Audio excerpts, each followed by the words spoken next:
Hi friends, welcome to my channel story book by Aaradhya. Sadist CEO part 2. రాణికి విష్ణు అలా చేయడం వల్ల తన మనసులో చాలా భయం పేరుకుపోయింది.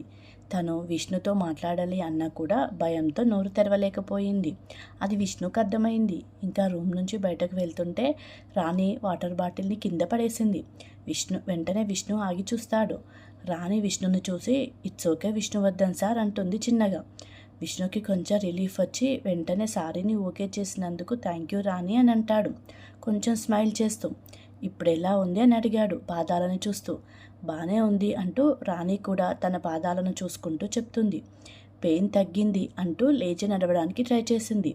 రాణి లోపల మాత్రం ఇలా అనుకుంది, గ్లాస్ పీస్ పాదం లోపల ఉండిపోయి ఉంటే ఎంత సఫర్ అయ్యేదాన్ని అనుకొని బాధపడింది.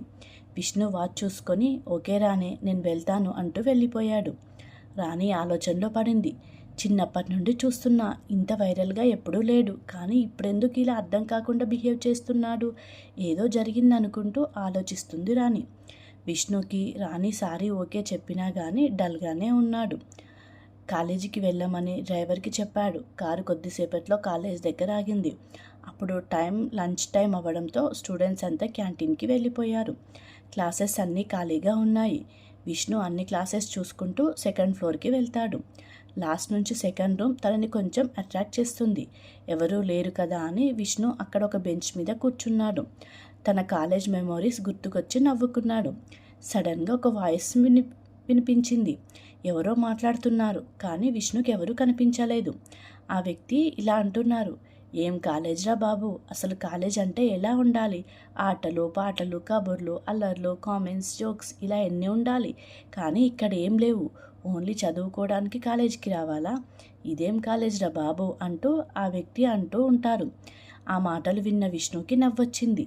తనెవరో తెలుసుకోవాలి అనుకున్నాడు, కానీ అక్కడ తను చూసినప్పుడు ఖాళీగా ఉంది కదా, అంటే లాస్ట్ రూమ్ చూడలేదు, అక్కడే ఉన్నారు అనుకొని వెళ్తాడు.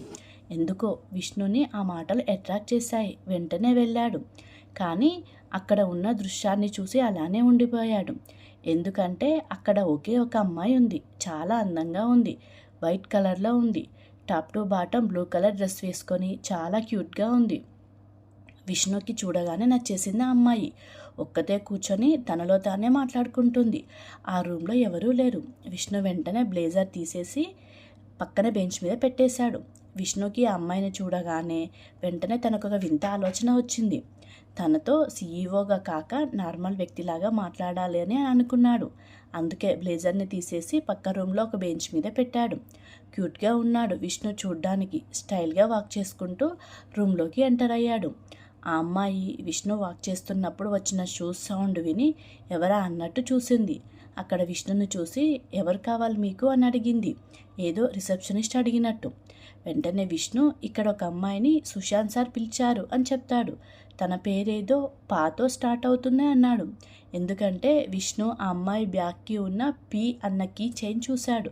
వెంటనే ఆ అమ్మాయి పల్లవి అంటే నేనే, హో మీరు నన్ను పిలవడానికి వచ్చారా అంటూ అంది ఆ అమ్మాయి. అంటే మీరు కాదేమో అనిపిస్తుంది, ఎందుకంటే ఆ అమ్మాయి చాలా తెలివైనదని చెప్పారు, అందుకని మీరు కాదులే అనేసి వెనక్కి తిరిగి నవ్వుకుంటాడు విష్ణు. వెంటనే ఆ అమ్మాయి, ఏ మిస్టర్ నేను కాదు అంటే అర్థమేంటి, నాకు తెలివి లేదని అలా ఎలా అంటారు నా గురించి అని సీరియస్గా అంది. మీరు మాట్లాడినప్పుడు అని అంటూ ఇంకా రెచ్చగొట్టాడు. వెంటనే పల్లవికి ఇంకా కోపం వచ్చేస్తుంది. ఎందుకు అనిపించింది అలా అని మళ్ళీ అడిగింది. అదంతే అని ఓకే బాయ్ అంటూ వెళ్ళబోయాడు విష్ణు. మళ్ళీ పల్లవి ఆపి, ఏ మిస్టర్ కావాలంటే ఏ ఛాలెంజ్ అయినా ఇవ్వు, చేసి చూపిస్తా అంటూ పొగరుగా చెప్పింది.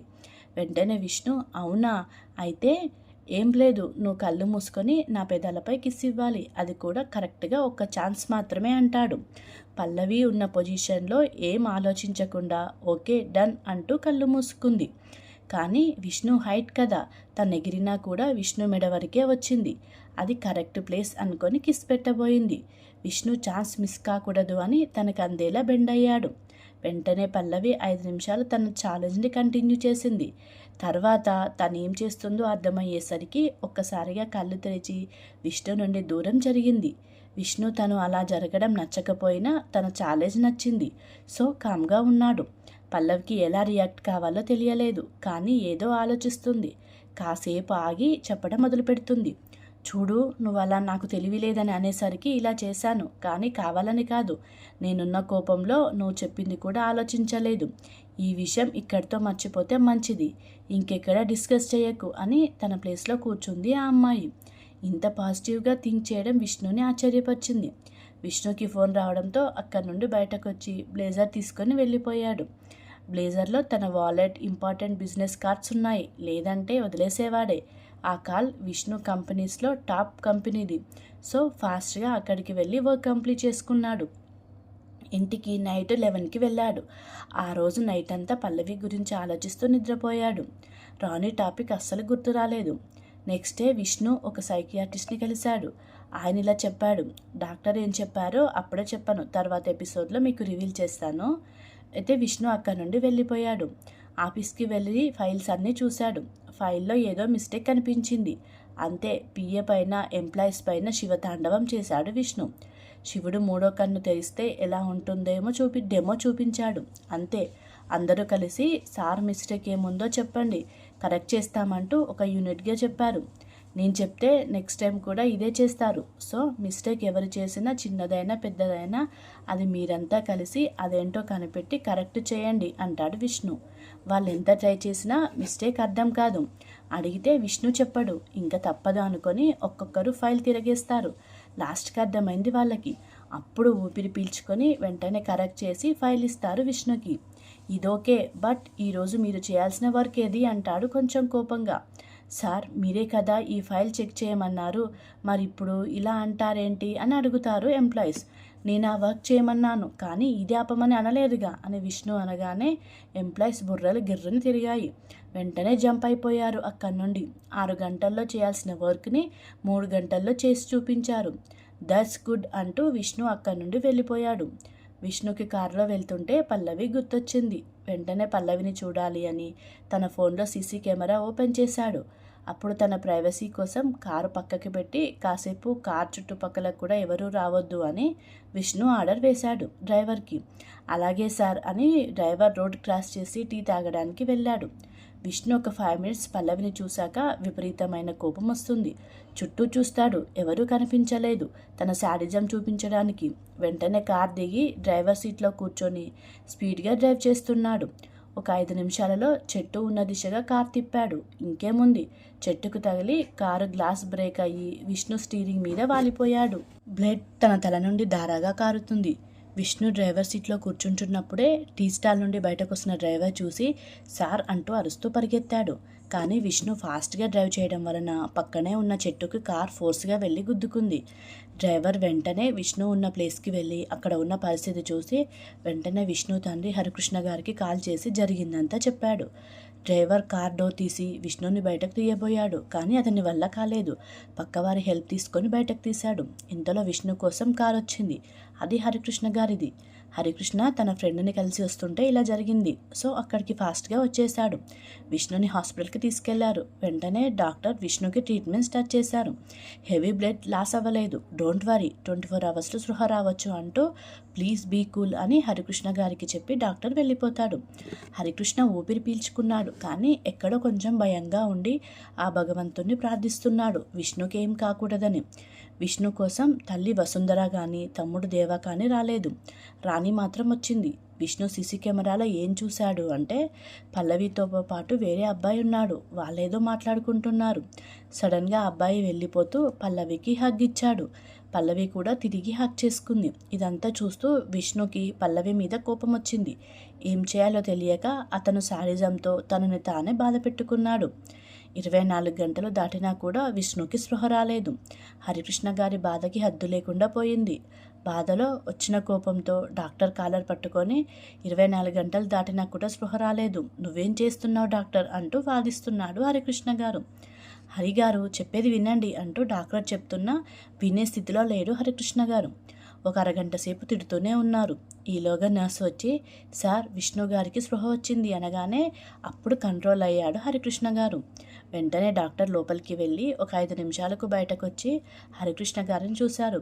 ఆయన సిగ్గుతో సిగ్గుతో తలదించుకొని లేచి, డాక్టర్ గారు, ఐ యామ్ సారీ, విష్ణు పరిస్థితి అలా ఉండేసరికి తట్టుకోలేక అలా అనేశాను అంటూ ఇంకా వెళ్ళబోతుంటే, ఇట్స్ ఓకే హరికృష్ణ గారు, ఒక డాక్టర్గా మీ బాధను అర్థం చేసుకోగలను. డోంట్ వరీ, మీరు లోపలికి వెళ్ళి చూడండి అని చేయి విష్ణు వైపు చూపించాడు. హరికృష్ణ గారు లోపలికి వెళ్ళాడు. కానీ విష్ణు బెడ్ మీద కనిపించలేదు. హరికృష్ణ గారు విష్ణు కోసం లోపలికి వెళ్ళాడు. అప్పటి వరకు రాణి అక్కడ లేదు. కంటిన్యూస్గా కాల్స్ వస్తున్నాయని బయటకు వెళ్ళింది. తను వచ్చేసరికి డాక్టర్ పక్క నుంచి వెళ్తుంటే, డాక్టర్ గారు, విష్ణుకి ఎలా ఉంది, నార్మల్ అయ్యాడా అంటూ ప్రశ్నల వర్షం కురిపించింది. అమ్మ, విష్ణువర్ధన్ గారికి స్పృహ వచ్చింది, కానీ 3 days మా అబ్జర్వేషన్లో ఉంచాలి, మీరు వెళ్ళి చూడండి అని చెప్పారు డాక్టర్. ఈలోపు విష్ణు ఉన్న రూమ్ నుండి ఏదో పెద్ద పెద్ద సౌండ్స్ వస్తున్నాయి. వెంటనే రాణి అండ్ డాక్టర్ ఫాస్ట్గా ఆ రూమ్లోకి వెళ్ళారు. అక్కడ ఉన్న దృశ్యం చూసి షాక్ అయ్యారు ఇద్దరు.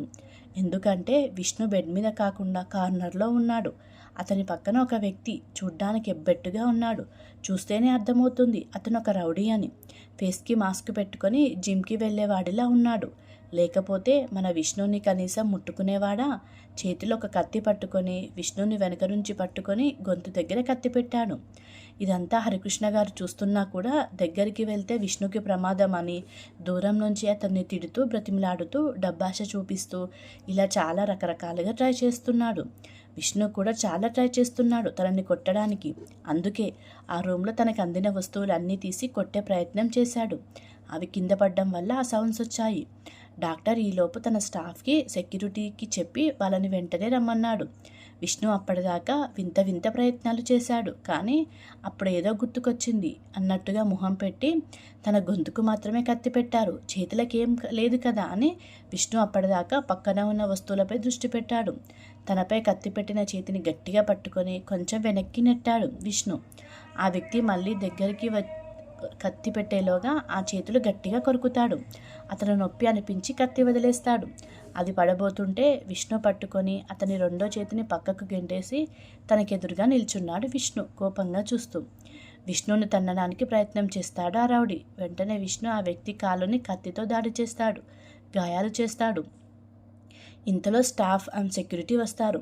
స్టాఫ్లో ఒకరు పోలీస్కి ఫోన్ చేశారు. పోలీసులు వచ్చేదాకా సెక్యూరిటీ అంతా కలిసి విష్ణుని ఆపుతారు. కానీ అతను బాడీ కోఆపరేట్ చేయట్లేదు. ఎనర్జీ లెవెల్స్ తగ్గిపోయాయి. అందుకని పడుకోమని చెప్తారు. కానీ విష్ణు తలకు వేసిన బ్యాండేజ్ రౌడీ వల్ల ఊడిపోయి బ్లడ్ కారుతుంది. రాణిని విష్ణు కోసం జ్యూస్ లాంటివి తీసుకురమ్మని చెప్పి ట్రీట్మెంట్ స్టార్ట్ చేశారు డాక్టర్. రాణి జ్యూస్ కోసం వెళ్ళింది. హరికృష్ణకానికి అసలు ఏం అర్థం కాదు. చాలా బాధపడతాడు. రాణి జ్యూస్ తీసుకొస్తూ హరికృష్ణ గారిని చూసి, మామయ్య టెన్షన్ పడకండి, విష్ణుకి ఇప్పుడు బాగానే ఉంది, పోలీసులు కూడా వస్తున్నారు కదా, వాడి వెనక ఉన్న వారిని వదిలిపెట్టేదే లేదు, మీరు వర్రీ కాకండి అంటూ ఓదారుస్తుంది. అప్పుడే డాక్టర్ బయటకు వచ్చి, సార్, విష్ణుకి ఇంకా సెట్ కాలేదు, విష్ణు గాయాలు తగ్గడానికి టైం పడుతుంది. ఇందాక కొట్టాడు, కానీ అతను చాలా నీరసంగా ఉన్నాడు, హాస్పిటల్లో ఉంచాలి ఇంకా, కానీ ఇక్కడ సేఫ్ కాదు అనిపిస్తుంది డాక్టర్ అనగానే హరికృష్ణ గారు, సార్ ఏం చేద్దామంటారు, ఇంట్లో ఉంచితే మీరు వచ్చి ట్రీట్మెంట్ చేయాలన్నా కుదరకపోవచ్చు కదా, అయినా విష్ణుకి చాలాసార్లు చెప్పాను బాడీ గార్డ్ని నీతో ఉండనివ్వు అని, వాళ్ళు ఉండుంటే విష్ణు డ్రైవర్ సీట్లో కూర్చునే టైంలో వారు ఆపి డ్రైవ్ చేసేవారు, ఇప్పుడు కూడా రూమ్ బయట ఉంటే ఆ రౌడీ మనం మాట్లాడుకునే టైంలో లోపలికి వెళ్ళేవాడా అంటూ చెప్తుంటే, సార్ కూల్, ఇప్పుడు మాత్రం ఏమైంది, విష్ణువర్ధన్ సార్ వాటిని మేనేజ్ చేశారుగా, మీరు ఇప్పుడు బాడీ గార్డ్ని చూసుకోండి, ఒక 3 days అయినా హాస్పిటల్లో ఉంచాలి, తలకి కదా, కొన్ని టెస్టులు చేస్తాను, సరే నాకు ఆపరేషన్ ఉంది, టాబ్లెట్స్ ఏ టైం వేయాలో నర్స్ చెప్తుంది అని నర్స్ వైపు చూసి, సిస్టర్ ఎమర్జెన్సీ అయితే పిలవండి అంటూ ఆపరేషన్ థియేటర్కి వెళ్ళిపోయాడు డాక్టర్. బాడీ గార్డ్స్ని రూమ్ బయట అరేంజ్ చేశారు హరికృష్ణ గారు. ఇంకొంతమంది బాడీ గార్డ్స్ని ఫుడ్ తేవడానికి, టాబ్లెట్స్ తేవడానికి పెట్టారు. నర్స్ వచ్చి, సార్ మిమ్మల్ని పిలుస్తున్నారు విష్ణు గారు అని చేయి చూపిస్తూ చెప్పింది నర్స్. విష్ణు దగ్గరికి రాణి అండ్ హరికృష్ణ గారు వెళ్ళారు. అప్పుడే పోలీసులు కూడా వచ్చారు. కానీ విష్ణు కంప్లైంట్ ఇవ్వలేదు అండ్ తనని అరెస్ట్ చేయకండి అని వాళ్ళని పంపించేశాడు. వాళ్ళు ఎంత చెప్పినా కూడా నో చెప్పాడు విష్ణు. పోలీసులు కూడా ఏం చేయలేక వెళ్ళిపోయారు. సెక్యూరిటీస్ని పిలిచి అతన్ని వదిలేయండి, ట్రీట్మెంట్ చేయమని డాక్టర్కి చెప్పండి అన్నాడు విష్ణు. వాళ్ళు ముందు షాక్ అయినా తర్వాత విష్ణు చెప్పినట్టే చేశారు హరికృష్ణ గారు. కానీ షాక్లోంచి బయటకు మాత్రం రాలేదు. ఓకే ఫ్రెండ్స్, ఇంతకు విష్ణు కోసం ఆ రౌడీని పంపించింది ఎవరు? తల్లి వసుంధర గారు హాస్పిటల్కి ఎందుకు రాలేదు? విష్ణు రౌడీని ఎందుకు అరెస్ట్ చేయొద్దన్నాడు? రాణి విష్ణుకి ఎందుకు తోడుగా ఉంటుంది? ఇంతకీ పల్లవి సంగతి ఏంటి? ఇదంతా నెక్స్ట్ పార్ట్లో చూద్దాం. మీకు ఈ కథ నచ్చినట్లయితే ఈ ఛానల్ని సబ్స్క్రైబ్ చేసుకోగలరు. Please subscribe to my channel.